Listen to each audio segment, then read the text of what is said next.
কষ্ট দেওয়া হয় আল্লাহ তাআলা কোরআনের ভিতরে বলেন وَقَضَى رَبُّكَ أَلَّا تَعْبُدُوا إِلَّا إِيَّاهُ আরেকটু জোরে বলেন না আল্লাহু আকবার وَبِالْوَالِدَيْنِ إِحْسَانًا إِمَّا يبلغن عندك الكبر أحدهما أو كلاهما فلا تقل لهما أف ولا تنهرهما وقل لهما قولا كريما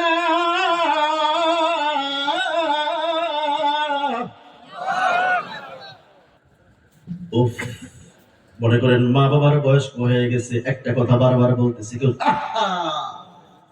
তোমার বলা লাগে কেউ যদি বলে মুফাসসির আলাইহির রাহমার বর্ণনা করেন কেউ যদি বলে আল্লাহ নারাজ হয়ে যায় আল্লাহ কি হয় নারাজ হয়ে যায় বুঝতে চলে আসছে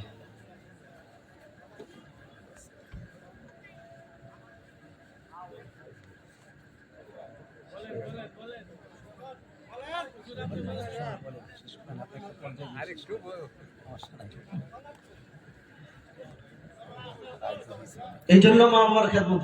করতে হবে কিনা মেহমানকে বসে রেখে তো কথা বলতে গেলে এটা আবার বেয়াদবি পর্যায়ে যায় যাই হোক আমি এর কথা লম্বা করব না যে আল্লাহ তাআলা আল্লাহর ইবাদতের পরে মা বাবার খেদমতের কথা বলছেন আর মা বাবার খেদমত আমাদের সকলেরই করা জরুরি আমরা নামাজ পড়ব হজ করব যাকাত দেব যা কিছু করব না কেন আমরা আমাদের মা বাবার খেদমতটাকে ঠিক রাখতে পারবো তো ইনশাআল্লাহ আল জান্নাতু তাহতা আকদামিল উম্মাহাত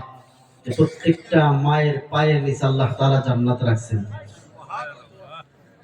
যে অন্যদিকে কথা বলতে গিয়ে এদিকে কথা আর বলতে পারি নাই আর অনেক কথা রয়ে গেছে